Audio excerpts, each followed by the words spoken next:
오늘 이렇게 수요 오전 예배에 나오신 우리 사랑하는 성도님들을 진심으로 환영합니다. 여러분들을 참으로 뵙고 싶고 만나고 싶고 함께하고 싶지만 마음으로만 지금 여러분과 함께합니다. 그러나 우리가 성령께서는 이곳에 그리고 여러분이 계시는 그곳에 함께 하시는 줄로 믿습니다. 또한 오늘 마태복음 7번째 성경 공부 시간에 오신 우리 사랑하는 성도님들도 진심으로 환영합니다.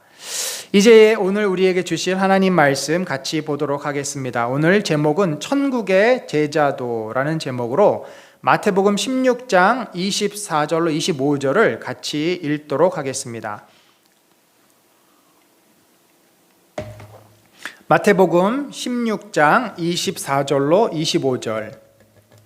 우리 두 구절이기 때문에 같은 목소리로 한번 읽어보도록 하겠습니다.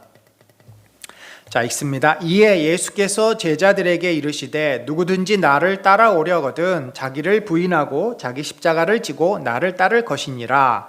누구든지 제 목숨을 구원하고자 하면 잃을 것이요 누구든지 나를 위하여 제 목숨을 잃으면 찾으리라. 아멘.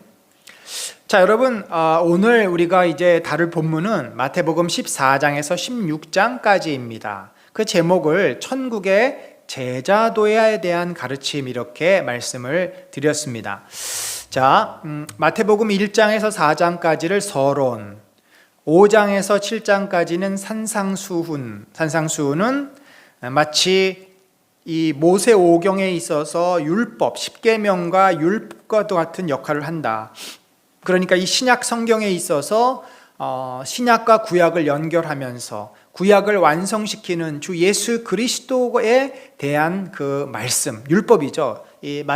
유대인들의 입장에서 보면은 메시아는 다윗의 후손으로 모세가 받아서 또 적어서 줬던 그 율법을 완성하는 분으로 그렇게 이해를 합니다. 그리고 8장에서 12장까지는 이제 예수 그리스도께서 복음을 구체적으로 하나님의 나라의 복음, 천국을 보여주시고 또 이제 전하시고 전파하시는 그 내용, 그러면서 사람들의 반응이 나오죠. 반대하는 자, 이해하지 못하는 자, 뭐 그런 다양한 반응들이 나옵니다. 그리고 이제 13장에 와서는 이 하나님의 나라, 천국을 좀 더 잘 설명해 주시기 위해서 비유를 듭니다. 안타깝게도 제가 지난주에 그 수요 예배 했던 그 영상은 녹화가 잘 됐는데 음이 제대로 좀 잘 안 들어가서 제가 그 수요 성경 공부로 올리지를 못했습니다. 여러분 혹시 그래도 보시려고 하는 분은 우리 유튜브에 들어가면 수요 오전 예배로 이렇게 되어 있습니다. 꼭 참고해 보시기를 바라고요. 자, 그리고 오늘 이제 14장에서 16장까지인데 예수님께서 천국을 설명하시고 전하시고 이제 그 키포인트가 뭐예요? 10장에 보면은 9장 10장에 보면은 희어져 추수할 것이 많은데 일꾼이 없다. 그래서 아버지에게 가서 일꾼을 보내달라고 기도해라 하고 나서 10장에 제자를 세우는 장면이 나옵니다.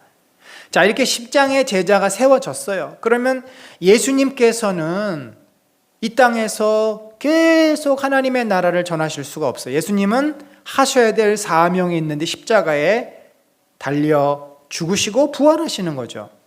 따라서 그 예수님이 하셨던 이 천국 복음을 사람들에게 알리고 전하고 이 땅에 하나님 나라를 세워나가는 일을 누가 해야 됩니까? 바로 예수님을 따르는 제자들이 해야 되고, 이 복음서에서 예수 그리스도의 사역, 또 십자가, 부활도 굉장히 중요한 주제이지만 그것 못지않게 중요한 주제가 제자도입니다. 왜냐하면 예수 그리스도의 십자가, 구원, 복음, 부활의 역사를 결국 제자들이 경험했고 제자들이 우리들에게 나눠주고 있기 때문에 오늘날 교회가 생기게 된 그 이유가 바로 그거 아니겠습니까? 바로 오늘 마태복음은 그러한 부분에 대해서 이 천국이 이제 겨자씨처럼 작지만 큰 나무가 되기 위해서는 어떻게 해야 돼요? 이게 퍼져나가야 됩니다. 제자들을 통해서 복음이 세상까지 퍼져나가야 되는데 그 퍼져나갈 때 이제 제자들이 어떠한 태도와 어떠한 자세로 이 그리스도께서 하셨던 천국 복음 전파 이 사역을 감당할 것인가? 제자도가 굉장히 중요하죠. 그래서 이 마태가 보는 제자에 대한 시각으로 이 14장, 15장, 16장을 우리가 좀 풀어갈 것입니다. 여러분들 이 14장, 15장, 16장을 볼 때 우리가 많이 보았던 오병이어의 기적도 나오고요.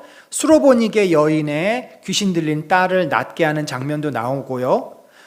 이런 사건들이 나오는데 우리는 그 사건을 오늘 본문에서 그 사건 자체로만 해석하지 않고 이 제자도라고 하는 전체 문맥, 이 마태가 보는 그 흐름 속에서 그 사건을 볼 것입니다. 그렇게 본다면 그 사건이 좀 다르게 또 해석이 됩니다. 그런 의미에서 오늘 14장에서 16장을 이제 하나의 그 클라이막스, 16장을 클라이막스로 보고 예수 그리스도의 메시아 되심이 고백되고 교회가 선포되는 그 제자도의 어떠한 클라이맥스로 보고 14장, 15장, 16장까지가 이제 한 주제로 흘러갈 수 있다, 이렇게 보는 거죠.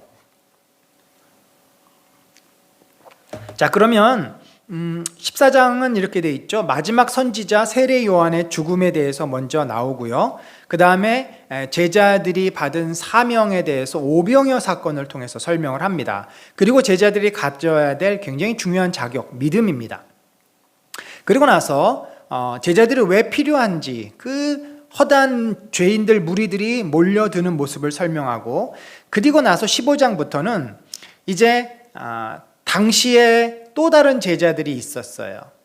예수님을 따르는 제자들 말고 토라를 섬기는 제자들, 모세의 제자들이 있었는데 그들은 바로 바리새인들입니다. 그 바리새인들이 가진 잘못된 제자의 모습, 그러니까 이 예수님의 제자들이 따라야 될 모델은 예수님이지 바리새인, 당시의 모세의 제자로 자칭하는 자들은 아니었던 거죠. 그래서 그들이 가졌던 문제들을 이야기합니다. 그러면서 결국 제자가 품어야 된 넓은 마음, 또 제자들이 해야 될 사역의 내용을 15장에서 이야기하고요. 16장에 가서는 역시 제자가 피해야 할 그 거짓 가르침, 그리고 나서 이제 제자들에게 묻습니다. 너희가 정말 나를 누구라 생각하느냐? 이 고백이 없으면 진정으로 예수 그리스도의 제자가 될 수 없죠. 그리고 고백을 했을 때 예수님은 그들을 통해서 교회가 세워질 것을, 다른 말로 하면은 하나님께서 예수 그리스도를 이 땅에 보내신 궁극적인 목적이 뭐예요? 세상을 구원하시는 건데 바로 그 일이 교회를 통해서 이루어질 것이다 라는 이 사명과 교회의 근거를 제시해 줍니다. 복음서에서 이 교회가 설명되는 것은 단 이것 하나입니다. 그리고 나서 이 일을 위해서, 이 일을 이루기 위해서 가장 중요한 제자의 핵심, 바로 자기 부인에 대한 예수님의 설명을 한 후에 자기를 부인하고 예수 그리스도를 따르는 자들이 결국 얼마나 큰 영광을 얻게 될 것인지를 설명함으로써 이제 16장이 맞춰지게 됩니다. 자, 여러분, 이런 흐름을 가지고 한번 우리가 마태복음 14장에서 16장까지를 쭉 보도록 합시다. 먼저 세례 요한의 죽음에 대한 그 기사를 이곳에 놨습니다. 왜 여기에 놨을까요? 물론 세례 요한은 이미 예수님께서 저는 여자가 낳은 자 중에 가장 큰 자다라고 그를 설명했습니다. 그 얘기는 뭐예요? 구약의 마지막 선지자로서 구약의 어떠한 선지자보다도 위대한 자다. 왜냐하면 메시아의 오심을 그가 예언했고 그리고 오심을 보았기 때문에. 그러나 하나님 나라, 곧 신약이죠. 하나님 나라 안에서는 저가 작은 자보다도 더 작다. 왜냐하면 하나님 나라 안에서는 소자라도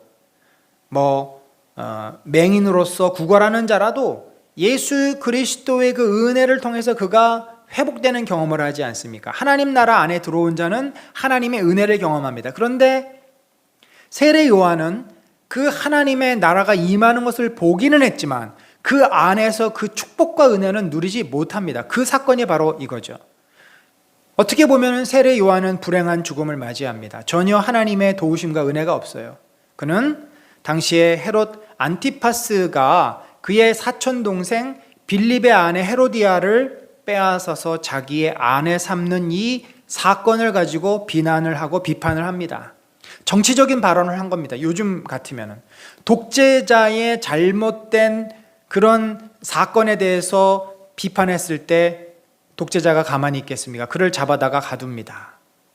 그런데 사람들이 이 세례 요한을 하나님이 보내신 선지자로 받아들였기 때문에 함부로 할 수가 없어요. 요즘 말하면 민심 때문에 그 표를 의식해가지고 이 독재자를 비난한 그러한 사회 인사를 함부로 사용을 시키지 못하는 거예요. 그런데 오늘 본문에 보면 어떻게 세례 요한이 죽게 되었나. 그 헤로디아의 딸이 헤롯의 생일날 그 헤롯의 마음을 기쁘게 춤을 추다가 헤롯이 그만 이제 정신이 나간 거죠. 너무 기분이 좋아가지고 막말을 한 겁니다. 무슨 소원이든지 들어주리라. 그러니까 헤로디아가 평소에 눈의 가시처럼 여겼던 세례 요한의 목을 가져다 주십시오. 그러니까 헤롯이 이미 말을 내뱉었으니까 거기에는 다른 나라에서 온 왕도 있었고 여러 귀빈들이 있었는데 그 앞에서 말을 거둬들일 수가 없는 겁니다. 어쩔 수 없이 그는 내키지는 않았지만 정황상 어쩔 수가 없이 세례 요한의 목을 가져오도록 합니다. 참 우리가 이 장면을 보면 얼마나 씁쓸한지 모릅니다. 얼마나 안타까운지 몰라요. 왜 세례 요한을 이렇게 하나님께서는 순교하도록 하셨을까? 인간의 역사 속에서 우리는 너무나 부당한 일, 고통스러운 일을 많이 겪습니다. 인류의 역사를 보면은 기독교가 전파되는 가운데 억울한 죽음, 순교를 당하는 예가 너무나 많습니다. 그런데 우리가 이걸 조금 더 한 걸음 뒤로 물러나서 보면은 세례 요한은 구약의 마지막 선지자로서의 자기의 사명을 다 했습니까? 못했습니까? 다 한 겁니다. 다 하고 이제 그는 더 이상 이 땅에 있을 필요가 없어요. 더 이상 그는 광야에서 역청, 정말 꿀과 이 메뚜기 먹고 거친 음식 먹고 광야의 그 길바닥에서 잠을 자는 그 생고생을 더 이상 할 필요가 없어요. 감옥에서 더 이상 갇혀서 지낼 필요가 없어요. 하나님의 영광의 품에 그는 안깁니다. 그래서 그는 구약의 마지막 선지자로서 자신의 역할을 다 끝내고 이제 새로운 시대가 왔음을 알리는데 그 새로운 시대는 누가 하는 거예요? 세례 요한의 역할을 누가 합니까? 제자들이 하게 됩니다. 어떤 의미에서 구약의 선지자, 구약의 세례 요한은 신약에 와서는 누구예요? 바로 제자들입니다. 하나님의 나라를 전하고 하나님의 뜻을 전하고 하나님의 말씀대로 순종하며 사는 자들, 세상의 목소리에 귀 기울이지 않고 하나님의 말씀에 귀 기울이며 하나님의 뜻대로 사는 자들이 누구예요? 그리스도의 제자들입니다. 그래서 세례 요한의 그 마지막을 보여주면서 그 얘기는 다른 말로 이제 제자들의 시대가 시작된다라는 그런 의미인 거죠. 자, 그리고 나서 이제 오병이어의 사건이 나옵니다. 여러분, 오병이어의 사건 하면 우리가 어떤 초점으로 주로 설교를 들었고 우리가 이야기를 했습니까? 와, 예수 그리스도께서는 이런 놀라운 기적을 행하시는 메시아다. 예수 그리스도의 메시아 되심에 대해서 굉장히 초점이 많습니다. 그래서 이 오병이어의 기적은 너무나 유명하고 대단해서 사복음이 다 네 복음서가 다 기록을 해요. 마태, 마가, 누가, 요한까지 기록하는 기적이 많지가 않아요. 몇 개 안 됩니다. 그 중에 하나입니다. 그런데 우리가 이 오병이어의 기적을 가만히 보면서 좀 이해가 안 되는 대목이 있어요. 그게 뭐냐면 너희가 먹을 것을 주라. 갈 것 없다. 너희가 먹을 것을 주라. 사실 제자들이 이 오병이 5,000명이 넘는 여자들, 아이들까지 하면 약 15,000명 또는 2만 명에 해당되는 이 많은 사람들에게 줄 수 있는 빵과 떡이 없었어요. 도저히 계산이 안 됩니다. 산술이 안 되는 불가능한 일을 주님이 요구하십니다. 너희가 먹을 것을 주라. 제자들이 줄 수 있습니까? 줄 수 없죠. 결국 예수님이 그 빵을 축복하시고 또 마른 물고기를 축복하셔서 다 먹이셨어요. 그런데 우리가 이제 이 대목에서 요한의 해석을 좀 귀담아 들을 필요가 있습니다. 요한은 뭐라 그랬냐면 내가 누구라 그랬어요? 이 오병이어의 사건을 요한복음 6장 기록한 이후에 나는 너희를 위한 빵이다, 떡이다. 나는 너희를 위한 포도주다.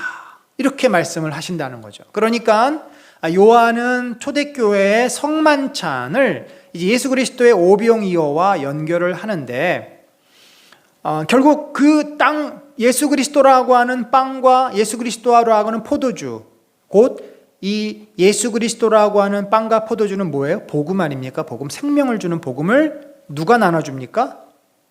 본문에도 보면은 너희가 먹을 것을 주라. 그리고 예수님이 축사를 하지만 그 나눠주는 자는 누구예요? 제자들이 나눠줍니다. 제자들이 예수님에게 받아서 그것들을 사람들에게 분배합니다. 결국 이 오병이어가 궁극적으로 지시하고 있는 것은 뭐냐면, 이 제자도의 관점에서 본다면 복음이신 생명이신 예수 그리스도를 너희가 이 허다한 무리들에게 나눠주라는 거예요. 사실 이 오병이어의 사건 자체, 먹고 마시는 것 자체가 중요했다면 예수님이 매일 오병이어의 사건을 일으키셔야 돼요. 매일매일. 왜냐하면 그 사람들은 매일 굶으니까. 지금 우리야 먹을 것이 넘쳐가지고 주체할 수 없고 버리느라 정신이 없지만 그 당시 사람들은 굶는 게 일상입니다. 하루에 한 끼 먹으면 잘 먹는 거예요. 매일매일 오병이어의 기적을 일으켜야 돼요. 그래서 사람들이 구름대처럼 쫓아다니는 거 아닙니까? 예수를 따라다니면 뭐라도 얻을 수 있을 것 같아서. 우리 안희주 선교사님이 이 춘공기가 되면은 한 12월부터 2월까지가 되면은 매일 새벽 5시면은 그 집 앞마당에 사람들이 몰려온대요. 막 몇십 명씩, 어떨 때는 100명 넘게 사람들이 몰려 있대요. 아고고 우리 배고파요. 사람들이 배고프니까 빵 줄 사람에게 찾아가서 빵을 요구하는 거죠. 예수님 당시에 사람들이 매일 그렇게 몰려다녔어요. 그럼 매일 오병이의 기적을 그들이 불쌍하면 하셔야 되는데, 성경에서는 오병이어 한 번, 오병이어에 한 번, 그 다음에 4,000명을 먹이신 사건 2번 기록이 되는데, 물론 더 하셨을 수는 있지만 예수님의 관심은 계속 떡을 나눠주는 데 있지 않습니다. 오히려 너희가 먹을 것을 주라. 제자들의 궁극적인 사명은 뭡니까? 참된 빵이요 참된 음료인 예수 그리스도를 그들이 나눠주는 것입니다. 자, 이제 이렇게 나눠주는 것이 그들의 사명인데, 이 사명을 감당하려면 뭐가 있어야 돼요? 믿음이 있어야 됩니다. 왜냐하면 믿음이 없이 어떻게 눈에 보이지도 않는 예수 그리스도, 눈에 보이지도 않는 떡과 빵을 나눠줄 수 있어요? 믿음이 있는 자만이 예수 그리스도의 이 존재, 실제를 확신할 수 있고 그걸 나눠줄 수가 있는 거죠. 그게 참 믿음이라는 겁니다.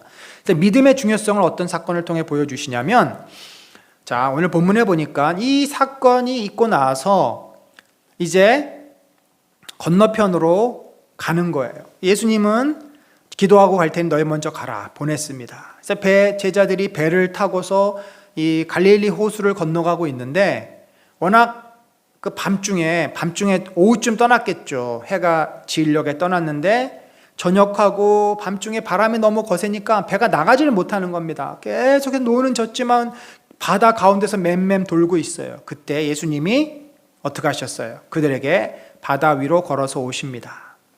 자, 이 사건도 그래요. 예수님이 바다 위로 걸어 오시는구나. 와, 예수 그리스도는 자연을 통제하시고 지배하시고 다스리시는 메시아다. 이 사건을 끝나고 나서 제자들이 도대체 저가 누구길래 하면서 놀라며 예수님의 메시아 되심을 고백하는 장면이 나옵니다.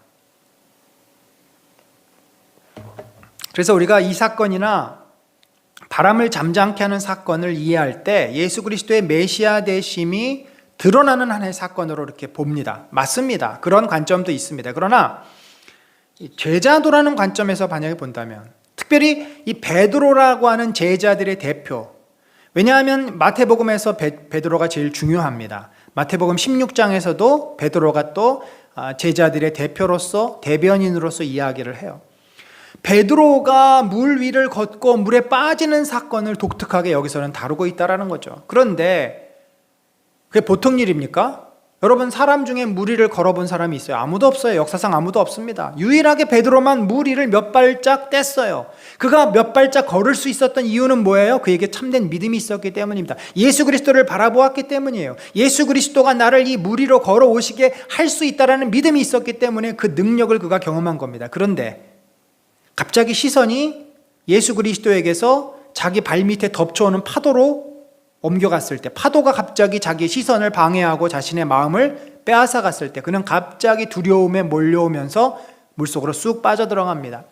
결국 예수 그리스도를 따라서 예수 그리스도처럼 우리가 이 복음을 전하고 빵을 나눠주고 음료를 나눠줄 수 있으려면 예수 그리스도와 같은 뭐가 있어야 돼요? 믿음이 있어야 됩니다. 그런데 우리가 예수 그리스도가 걸으신 것처럼 그런 믿음으로 우리가 주님 바라보면 우리도 걸을 수 있는데 세상에 대한 두려움, 염려, 근심이 우리에게 몰려오죠. 뭐 늘 있잖아요. 근데 그것이 우리를 확 압도해버리면 내 믿음이 약해지고 그것이 어느 것이 힘이 더 세냐, 항상 그 갈등입니다. 내 믿음이 더 강하냐, 내 두려움과 염려가 더 강하냐. 우리가 매일 그렇잖아요.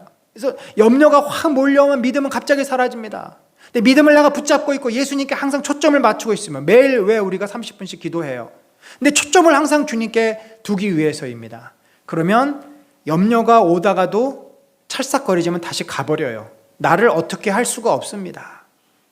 예수님은 제자들에게 너희가 이 작은 믿음, 이 양은 작아 보이지만 그게 진정한 믿음이면 산을 옮길 수가 있다. 이 나무를 뽑아서 저기에 심을 수도 있다. 말도 안 되는 그런 일을 할 수 있다라고 이야기하십니다. 그러니까 그 얘기는 뭐예요? 참된 믿음이 있으면 우리가 상상하지 못한 일들을 이룰 수 있고 그것이 실제화 될 수 있다라는 말이죠. 그래서 그 경험이 베드로가 바다 위를 걸어간 것입니다. 믿음이 작은 자여 왜 의심하였느냐? 결국 제자는 누구입니까? 예수 그리스도를 바라보고 예수 그리스도가 행하셨던 그 놀랍고 크신 능력을 우리도 동일하게 할 수 있고 경험하고 살아가는 자들입니다. 실제로 베드로가 사도행전에 보면은 성령의 강림 이후에 엄청난 일들을 하죠. 사람들을 회개로 이끌기도 하고 3,000명을 하루에 회개시키고 또 죽은 자를 살리고 도르가라고 하는 의로운 과부를 죽은 자를 살리기도 하고 예수님이 다 하셨던 일들입니다. 그 어부, 겁 많고 아주 그 인간적인 베드로로서는 도저히 상상할 수 없는 일이에요. 그런데 그가 정말 예수 그리스도를 믿었을 때, 수많은 실패를 극복하고 믿었을 때 그는 아무도 상상할 수 없었던 놀라운 일들을 하고 거기다가 당시의 최고 권력자들인 이 사내들인 공의회 앞에 가서 오히려 그들을 복음으로 제압해버리는 하나님의 뜻에 순종하지 나는 너희들에게 순종할 수 없다. 그만한 용기가 어디서 나옵니까? 그거는 있을 수 없는 일이에요. 베드로가 갖고 있는 것이 아니라 주님을 믿었기 때문에 주님의 능력이 그에게 나타난 것이죠. 자, 그래서 제자에게는 이 사명을 감당하기 위해서는 믿음이 필요하다. 자, 이제 드디어 게네사렛 땅으로 건너갔죠. 예수님께서 오병이의 사건을 일으킨 곳은 이제 팔복을 강의했던 그 갈릴리 호수 동쪽 들녘으로 봅니다. 거기서 배를 타고 저 북쪽으로 이렇게 올라간 거예요. 갔더니 거기에 어때요? 사람들이 역시 구름대처럼 몰려옵니다. 그 근방에 두루 통지하여 모든 병든 자를 예수께 데리고 와서 아주 인산인해를 이룹니다. 이건 뭐예요? 예수님이 가는 곳마다 어디나 사람들이 몰려온다는 얘기 뭡니까? 그만큼 이 땅에는 복음이 필요한 자들, 구원을 받아야 한다는 죄인들이 너무나 많다는 거죠. 우리 주변에는 사실 항상 죄인들이 가득 차 있고 구원이 필요한 자들이 가득 차 있지 않습니까? 저들이 이렇게 많기 때문에 제자들이 필요한 거예요. 예수님은 이제 더 이상 저들 가운데 계시지 않습니다. 그 일을 누가 해요? 제자들이 하는 거예요. 그래서 제자들이 사명을 받았고 사명을 감당할 수 있는 믿음을 가지고 저들에게 가는 거죠. 그런데 14장이 그런 내용, 15장으로 넘어가면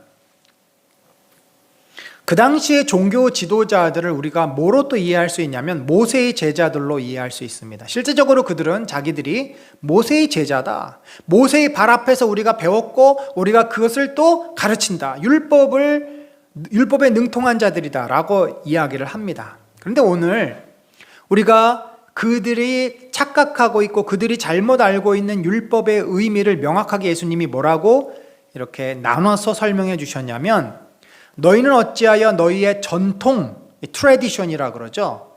근데 이 전통은 율법이 아니에요. 그건 유대인들이 율법에 대한 해석으로 미슈나라든지 탈무드에 적어놓은 그들만의 사상이요 생각이요 어떤 계명들입니다. 그러니까 예수님은 원래 이 구약 성경에서 하나님이 주신 말씀과 그들이 갖고 있는 전통을 구분하는 것입니다. 원래 하나님께서 주신 하나님의 계명이 있어요. 근데 그들은 이 계명보다 그들의 조상들이 설명해 준 이 전통을 더 중요하게 여기는 거죠.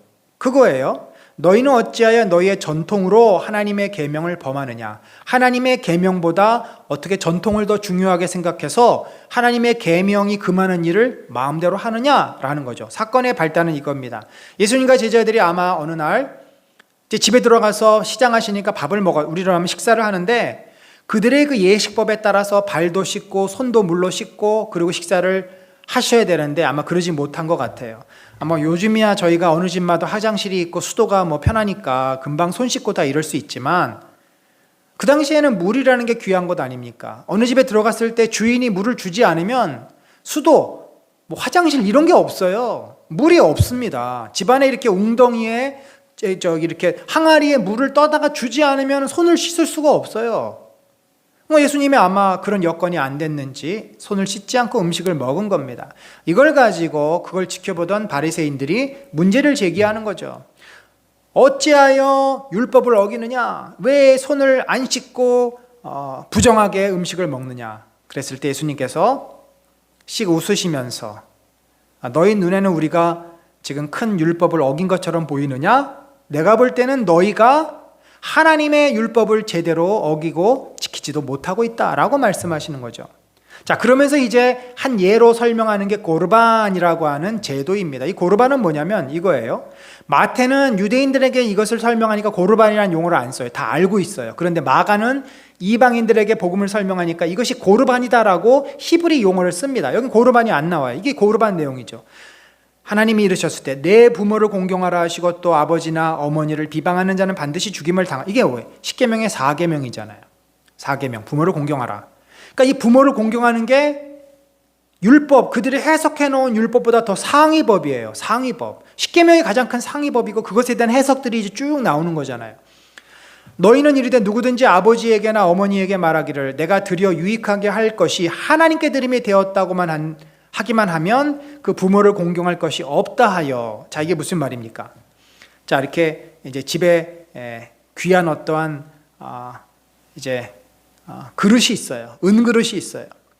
어디서 사가지고 온 거예요. 여행 갔다가. 그런데 그 아버지가 보더니 너무 그 그릇이 이쁘고 멋있고 귀하니까 갖고 싶으신 거예요. 야, 그거 내가 좀 거기다가 밥 먹으면 안 되겠냐? 내가 거기다가 좀 쓰면 안 되겠냐? 아, 이거요? 아유, 저는 아버지께 드리고 싶죠. 그런데 어떡하죠? 제가 이것을 고르반했어요. 이걸 하나님께 드린다고 약속했어요. 제가 이거를 이제 성전에다 갖다가 바칠 겁니다. 그래서 아버지께 드리고 싶지만 제가 못 드릴 것 같아요. 너무 죄송해요. 자, 이렇게 회피를 하는 거죠. 고르반이라고 딱지를 붙여놓고 실제로는 성전에 갖다 주는 게 아니에요. 핑계를 대는 겁니다. 그러면서 아버지를 공경하기는커녕 아버지에게 자기 거 빼앗기지 않으려고 거기다가 이제 이유를 갖다가 붙이는, 핑계를 대는. 그러면서 부모를 공경할 것이 없다. 왜? 하나님께 드린다가 됐으니까. 그럼 하나님께 정말 드리느냐? 드렸으면 그나마 낫죠. 안 드린다니까요. 그래서 너희의 전통, 이런 고르반이라는 전통을 사용해서 하나님의 말씀을 폐하는도다. 나중에 내가 죽으면 내 성전에 갖다 바쳐. 나중에 10년 후에 바쳐. 이렇게 되니까 결국은 지금 당장 부모를 공경하는 그 말보다 하나님께 드린다라는 것이 더 중요하다라고 잘못 해석해서 정말 하나님을 섬기고자 하는 마음으로 그렇게 한다면 누가 뭐라 그러겠습니까? 오히려 그 부모님도 귀하게 여기죠. 그것이 아니기 때문이라는 거죠. 자, 예수님께서는 이제 이사야서 말씀을 인용해서 마태는 구약을 잘 인용합니다. 입술로는 나를 공경하되. 입술로. 그렇죠. 고르반. 말로는 고르반이에요. 말로는 뭐 못합니까? 말로는 그냥 청산유수고 하나님께 모든 거 다 바치고 하나님을 위해서 살죠. 그런데 마음은 내게서 멀다. 근데 마음은 뭐예요? 전혀 그럴 마음이 없어요. 전혀 하나님을 위해서 희생하고 헌신하고 자신을 드릴 마음이 없어요. 내가 제일 중요하지 무슨 하나님은 그 다음이야. 사람의 계명으로 교훈을 삼아 가르치니 나를 헛되이 경배하는도다. 자, 이것은 이사야서의 말씀이에요. 겉으로 볼 때는 막 열심히 예배 드리고 제사 드리는 것 같지만 실제 그들의 마음은 다 다 형식으로, 요식행위로 하는 거고 마음은 딴 데가 있어요. 마음은 자기 할 일 생각하고 자기가 더 중요해요. 그리고 복받기 위해서 하는 거예요. 그냥 두라. 그들은 맹인이 되어 맹인을 인도하는 자로다. 예수님께 그들의 잘못을, 문제를 제자들이 얘기하자 냅둬라. 그들은 맹인이어서 그것이 잘못인지 또는 옳은 건지 구분을 할 줄 모른다. 얼마나 안타깝고 불행한 이야기입니까? 모세의 제자가 되어서 배운다고 했지만 모세의 제자가 돼서 율법을 자기들이 조상들이 가르쳐준 방식대로 해석하고 이해하다 보니까 그게 오히려 성경을 가로막는 거예요. 그게 진리가 돼버리고 성경은 진리가 아니에요. 예수님의 말씀은 들을 필요가 없는 무가치한 것이 돼버렸어요. 그래서 우리는 이 편견과 아집에 사로잡히면 진리를 발견하기가 참 어렵습니다. 그래서 항상 우리 인간은 개방적이 돼야 돼요. 절대 진리는 없어요. 인간에게는 항상 우리는 상대적입니다. 나는 잘못될 수 있고 나는 제한되어 있다는 걸 인정하고 항상 주님 앞에 가서 들으려 하고 깨달으려고, 이 니고데모 같은 자의 태도, 니고데모처럼 궁금하고 모르겠으면 묻고 받아들이려고 하는 그런 열린 마음이 필요한데 바리새인들은 전혀 그것이 안 되죠. 그러다 보니까 자기들만 잘못 가는 게 아니라 맹인을 또 맹인이 맹인을 인도하면 둘 다 이제 구덩이에 빠지지 않겠습니까? 자, 그리고 나서 예수님이 제자들을 데리고 어디로 갔냐면 저 북쪽으로 올라갔어요. 이 두로와 시돈은 지금 레바논 지역입니다. 실제로 이 두로와 시돈이 있어요. 지금도 항구로 존재합니다. 근데 거기 가다 보니까 가나안 여인, 수로보니게 여인이라고 돼 있어요. 수로보니게 족속의 한 여인인데 딸이 귀신이 들려서 이 유대에서 온 선지자, 위대한 선지자가 있다는 소식을 듣고 자기 딸을 위해 달려온 겁니다. 제발 저희 집에 와서 우리 딸을 좀 고쳐주십시오. 그랬더니 예수님이 나는 이스라엘 집에 잃어버린 양 외에는 다른 데로 보내심을 받지 아니하였노라. 나는 이스라엘 유대 사람들을 위해서 내가 기적을 행하고 그들의 병을 고쳐주지 너는 이방인이기 때문에 그럴 수 없다. 자, 왜 이런 말씀을 하셨을까요? 이게 당시 제자들이 가지고 있고 유대인들이 가지고 있던 생각이에요. 이렇게 이야기를 했을 때 제자들은 속으로 어떻게 생각했어요? 박수 쳤겠죠. 아, 맞아. 우리 예수님 정말 잘하신다. 아유, 저놈의 저 옆편에 와가지고 왜 귀찮게 그래? 그러면서 이방 여인을 정말 아주 하찮은 벌레 보듯이 제자들이 그렇게 쳐다본 것입니다.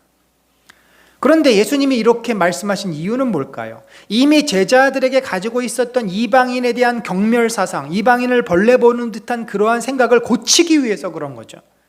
예수님 정말 이방인 여인을 그렇게 생각합니까? 아니죠. 지금 제자들의 마음을 대신 예수님께서 표현해 주시는 겁니다. 그런데 그 여인은 끝까지 포기하지 않고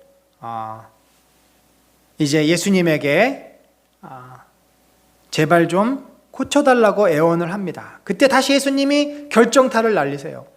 자녀의 떡을 취하여 개들에게 던짐이 마땅하지 아니하리라. 와, 이방인을 개래요.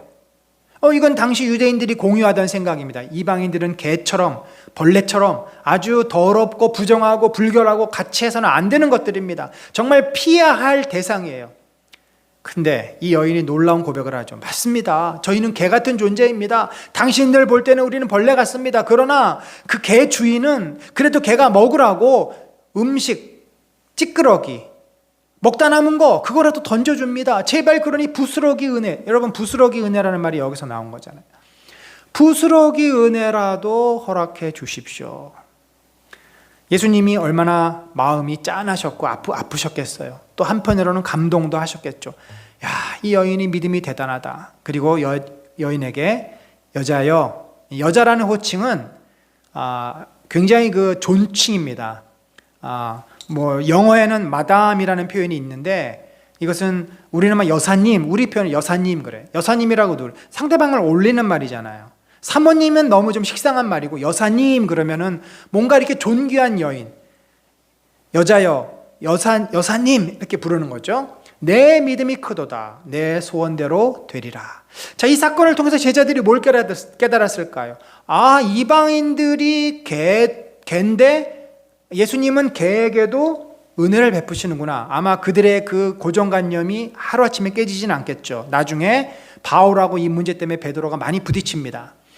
사도행전 15장에 가서야 이방인에게도 복음을 전할 수 있다는 것이 이제 법으로서 인정이 되지만, 아마도 그들의 그 생각이 조금은 무너졌을 것이고, 이방인이라도 은혜를 구하는 자들에게는 주님이 은혜를 베푸시는구나, 저들에게도 구원이 필요하구나, 저들에게도 하나님 나라가 임할 수 있구나 라고 하는 그들의 이 좁다란 의식이 조금은 열리고 좀 더 넓은 마음을 그들이 품을 수 있게 됐을 것입니다. 그리고 나서 큰 무리인데, 이 예수님을 쫓아다니는 무리가 뭐예요? 다리 저는 사람, 장애인, 맹인, 말 못하는 사람, 그들이 예수님 앞에, 그러니까 이 장애인과 거지들, 그러니까 그 당시 사회적으로 완전히 버림받은 자들, 이방인, 그러니까 예수님은 어떤 자? 이방인과 거지와 장애인과 소외된 자들, 세리와 창기의 친구라 이렇게 하지 않습니까? 사실 뭐 그때나 지금이나 그렇죠. 내 친구가 부자고, 내 친구가 검사하고 의사하고 뭐 사회적인 지위, 사회적인 능력이 있는 사람이 되기를 원하지, 내 친구가 맨날 빚지고 저 어디 가서 정말 남한테 얻어먹는 그런 친구들만 주변에 있는 걸 누가 원합니까?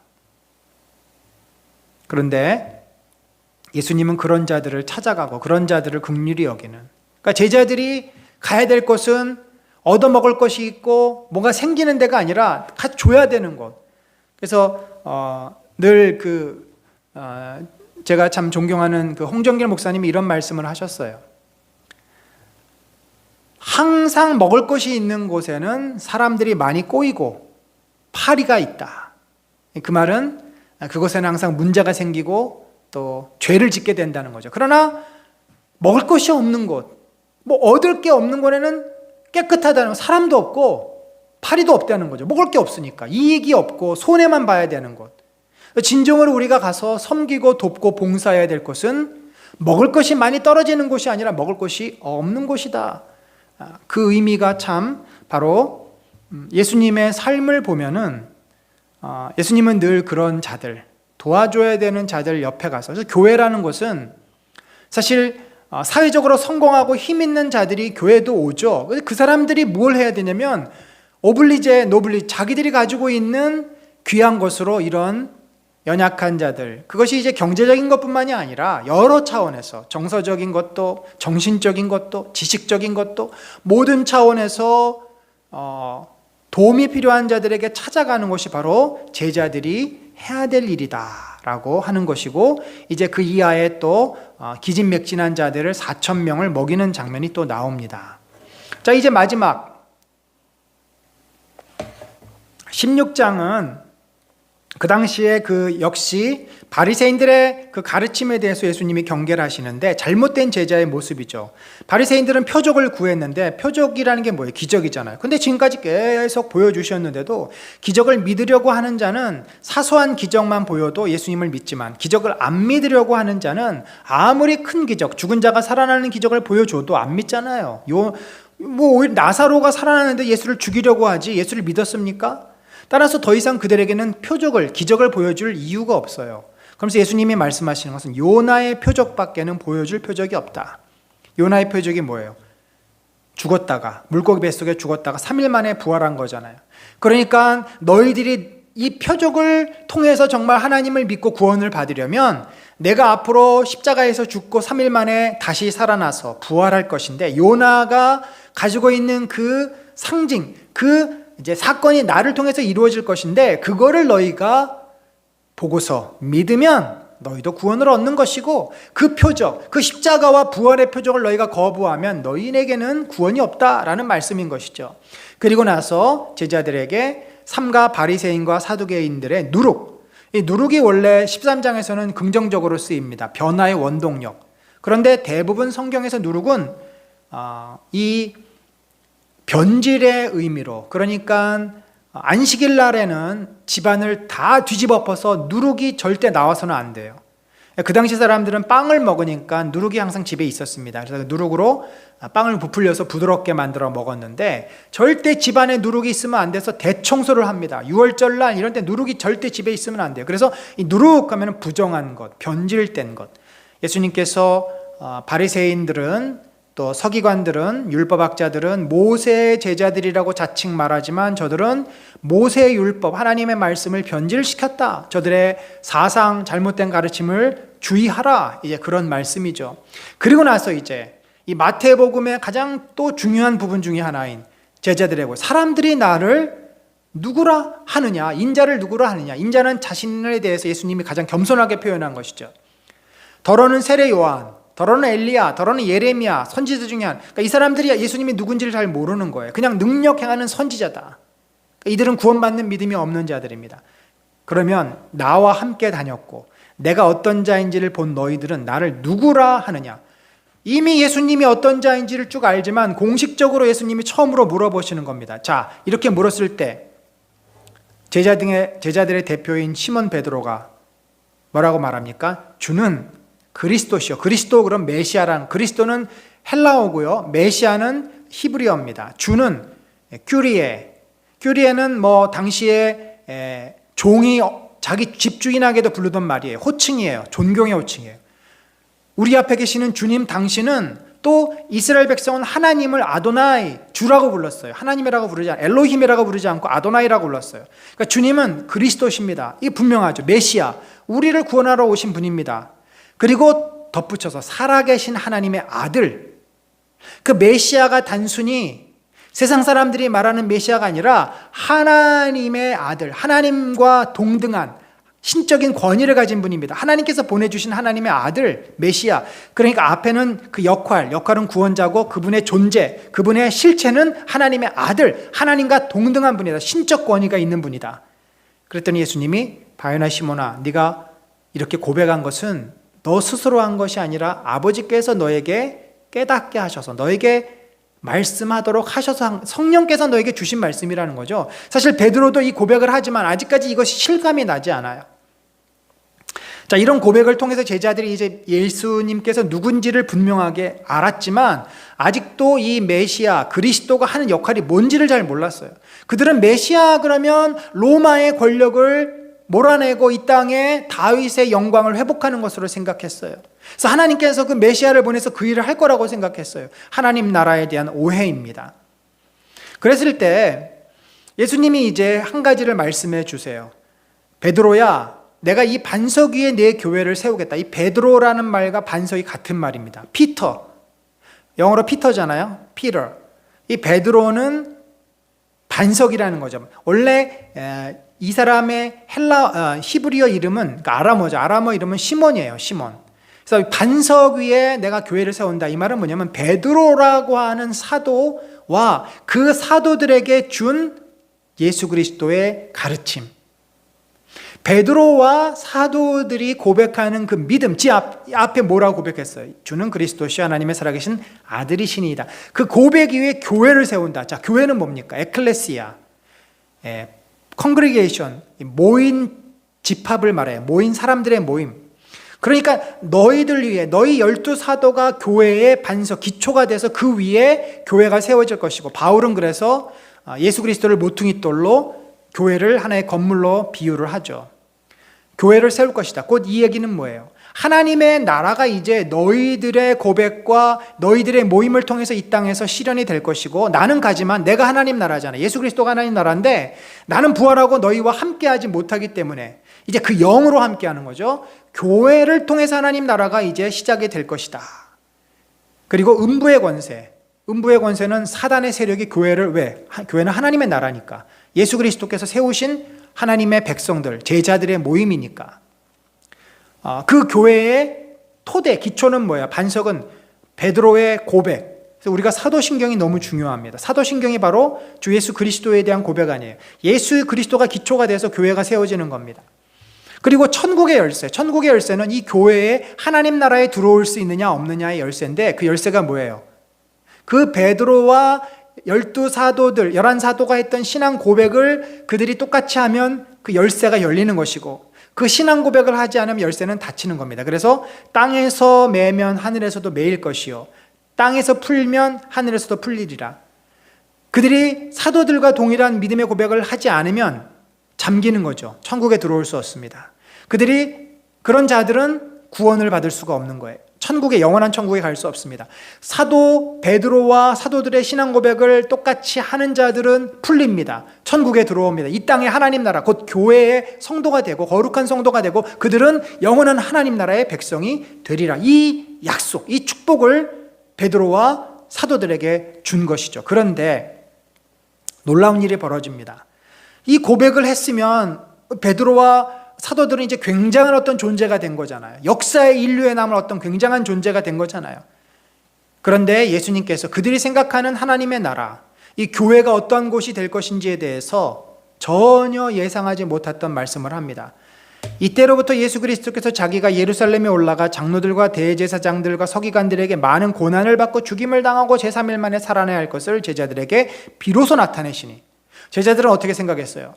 올라가서 대제사장들, 서기관들을 다 물리치시고 예수님이 그 자리를 앉으시고 로마의 군인도 물리치시고 그곳에서 영광스러운 하나님의 나라를 세울 줄로 알았던 거죠. 예수님이 오히려 그들로부터 고난을 당하고 십자가에 죽을 것이다. 엄청난 그런 말도 안 되는 소리를 예수님이 하시는 겁니다. 우리가 들은 게 맞아? 지금 무슨 소리 하시는 거야? 이해가 안 되고 받아들일 수가 없어요. 그랬더니 베드로가 갑자기 예수를 붙잡고, 아니 주님, 도대체 이게 무슨 말씀입니까? 항변하여. 항변한다고 하는 것은 꾸짖다라는 말이에요. 리뷰크라는 단어인데 이것은 예수님이 바다를 꾸짖을 때, 사단의 세력을 꾸짖을 때 쓰는 말이에요. 그러니까 지금 베드로는 예수님의 구원의, 놀라운 영광의 구원의 사역을 얘기했을 때 예수님을 꾸짖는다? 베드로는 사탄의 수하가 돼서, 부하가 돼서 예수님의 십자가, 영광의 십자가의 길을 가로막고 예수님을 방해하는 방해꾼이 된 겁니다. 주여 그리 마옵소서, 이 일이 결코 주에게 미치지 아니하리이다. 아니님, 말도 안 되는 소리 하지 마세요. 그럼 우리는 어떻게 되는 겁니까? 우리의 영광, 우리가 누릴 그 보상, 이것들은 다 날아가는 거잖아요. 우리가 그러면 무엇을 가지고 이 땅에서 떵떵거리며 삽니까? 예수님께서는 베드로에게 이르시되, 사탄아, 내 뒤로 물러가라. 너는 나를 넘어지게 하는 자로다. 내가 하나님의 일을 생각하지 아니하고 도리어 사람의 일을 생각하는도다. 하나님의 이름은 뭡니까? 눈에 보이는 그 영광, 이 땅에 하나님 나라가 세워지는 게 하나님 뜻이 아니에요. 그건 사람의 뜻이에요. 사람은 눈에 보이는 것을 소중하게 여기니까. 하나님의 뜻은 비록 눈에 보이는 하나님의 나라는 무너지고 없어지지만, 예수 그리스도는 고난을 당하고 십자가에 죽지만 죽음에서 부활하심으로 눈에 보이지 않는 영원한 나라를 얻게 되고, 눈에 보이지 않는 사단의 세력을 예수님이 다스리고 만왕의 왕으로 예수님이 세워지는 것이 하나님의 뜻인 거죠. 자, 이러한 엄청난 사건을, 엄청난 사실을 제자들은 이해할 수도 받아들일 수도 없었어요. 따라서 우리가 하나님의 나라를 제대로 받아들이고 이해하고 하나님의 나라를 전하는 제자가 되려면 우리의 가지고 있는 좁은 생각, 우리의 가지고 있는 좁은 경험, 우리는 무엇이 맛있는지, 무엇이 좋은지, 무엇이 그른지 나쁜지를 다 알아요. 근데 그 기준이 뭐예요? 내가 경험한 것들이 기준이에요. 그래서 우리는 내가 옳다는 것과 내가 맛있다는 기준과 저 사람이 옳다는 것과 저 사람이 맛있다고 하는 기준이 달라요. 나는 좀 심심하고 좀 쌈박한 아주 그 신선한 맛을 맛있다고 하는, 저 사람은 좀 달콤하고 좀 시큼한 맛을 더 맛있다고 해요. 그러니까 이것은 서로 기준이 다르기 때문에 하나가 될 수가 없는 거죠. 인간은 그렇습니다. 그러면 우리가 이 하나님 나라의 영원한 진리, 하나님께서 보여주시는 이 눈에 보이지 않는 그 세계의 많은 진리들, 그 복음의 진리들을 우리가 다 받아들이고 그것이 진리임을 알려면 어떻게 돼요? 나를 부인해야 됩니다. 내가 살아있어서는, 내 기준이, 내가 하나님이 돼서는 그럴 수가 없어요. 우리는 예수 그리스도가 가르쳐 주시고 인도하시는 데를 순종하며 따라가는 제자지, 예수님을 이끌고 예수님에게 지시하는 자가 아니라는 겁니다. 따라서 우리는 자기를 부인해야 돼요. 나의 그러한 경험, 나의 그 죄성, 나의 욕망들을 내려놔야 돼요. 그래야 진정으로 예수 그리스도의 제자, 하나님의 사랑하는 백성으로 거룩한 그 몸을 입은 내가 비로소 살아서 숨 쉴 수가 있고, 그가 자유롭게 원래 하나님이 창조하셨던 창조의 목적대로 그 하나님께서 주신 영광스러운 형상을 회복해서 아름다운 인생을, 그리스도의 사랑을 가지고 살아가며 생명을 나눠주고 사람들을 살리고 하나님과 진정한 사랑의 관계 속에서 살아갈 수가 있는 거죠. 그래서 나를 부인하고 자기 십자가, 자기 십자가는 그리스도의 사랑의 마음을 품고 나를 주는 거 아닙니까? 이 땅에서의 삶은 제자에 있어서 이 두 가지 삶을 살아야 돼요. 내 고집과 내 생각을 내려놓고 나를 주님하고 하나님과 또 세상을 위해서 나를 줄 수 있어야 돼요. 자기 희생, 자기 헌신입니다. 자, 이것이 자기 목숨을 버리는 거예요. 자기 목숨을 사람들은 찾으려고 하죠. 얻으려고 하죠. 자기 이름을 드러내려고 하고 성공하려고 하고 쌓아놓고 내 왕국, 내 세계를 세우려고 합니다. 그러나 그것은 하나님 앞에서 모래성에 불과해요. 다 무너집니다. 없어집니다. 그러나 나를 내려놓고 내 이름을 내려놓고 그리스도의 이름이 나를 통해서 드러내도록, 그리스도의 나라가 나를 통해서 세워지도록 우리가 헌신하고 겸손한 마음으로 주님의 뜻대로 순종하며 따르면 내가 정말 없어지나요? 내가 죽나요? 아닙니다. 마지막에 인자가 아버지의 영광으로 그 천사들과 함께 오리니 그때 각 사람이 행한 대로 갚으리라. 주님이 다시 오실 때 우리를 존귀한 자로, 영광스러운 자로 하나님의 그 영광의 보좌에 우리를 회복시켜 주십니다. 그의 목숨을 우리가 다시 얻는 거예요. 뿐만 아니라 여기 서 있는 사람 중에 죽기 전에 인자가 그 왕권을 가지고 오는 것을 볼 자들도 있느니라. 그게 무슨 말이에요? 주님이 부활하시고 다시금 오시는 것을 제자들이 경험할 것임을 이야기하는 거죠. 자, 오늘 우리가 이 마태복음 14, 15, 16 너무나 중요한 장이고 특별히 16장 제자도는 정말 우리가 그리스도를 믿고 따른다는 것이 무엇인지를 우리 뼛속 깊게 깨닫게 해주시는 너무나 소중한 말씀입니다. 참 이것이 우리에게는 쉽지 않고 평생을 우리들이 씨름하며 따라가야 될 길이지만 오늘 이 시간에 정말 나를 부인하고 어떻게 하면은 내 십자가를 지고 내가 갈 수 있는지 또 오늘 다시 한번 우리가 고민을 하게 됩니다. 정말 내 목숨을 우리는 얻기 위해서 몸부림치고 있지 않습니까? 내가 잘 되기 위해서, 내가 잘 살기 위해서, 잘 풀리기 위해서. 그러나 주님은 너를 위해서 인생을 살지 말라. 너가 제자라고 한다면 나를 위해서 살고 복음을 위해서 살고 앞에 쭉 보여주셨던 없는 자, 고통당하는 자, 괴로워하는 자들을 위해서 살아야 된다. 그러면 내가 너를 존귀하게 할 것이고 영광스럽게 너를 세울 것이다. 이 약속을 오늘 우리에게 주시는 것입니다. 그런 믿음의 은혜가 저와 여러분 모두에게 넘치시기를 간절히 축원합니다. 우리 같이 기도합니다. 하나님 아버지, 참으로 우리가 이 땅에 발을 딛고 이 세상 속에 생각을 하며 삽니다. 그러나 주님께서는 우리를 교회를 통해서 영원한 하나님의 나라를 알게 하셨고 영원한 하나님의 은혜와 축복을 경험하게 하셨습니다. 이제 우리를 구원하시고 우리의 왕이시고 교회의 머리요 온 세상의 통치자요 하나님 나라의 주인이신 예수 그리스도를 믿고 따르며 주님이 맡겨주신 그 사명을 감당하는 제자가 되기를 원합니다. 아버지, 그러하기 위해서 나를 내려놓게 하여 주옵소서. 나의 고집, 교만, 나의 선입견, 나의 죄, 여러 가지 본성을 내려놓고 내 안에 주님이 주신 거룩한 나, 온전한 나, 하나님을 사랑하는 나, 참 긍휼히 여길 수 있는 나, 그런 내가 다시 살아나서 하나님의 뜻대로 순종하며 주님의 나라 세워나가는, 그래서 영광의 주와 함께하는 복을 누리도록 축복하여 주시옵소서. 지금은 우리 구주 예수 그리스도의 놀라우신 은혜와 하나님 아버지의 무한하신 사랑과 성령님의 감화 감동 교통하심이 진정으로 나를 부인하고 내 목숨을 내려놓고 십자가를 지며 그리스도의 제자로 따르기를 소망하며 작정하는 심령 위에 지금부터 영원까지 함께 하실지어다.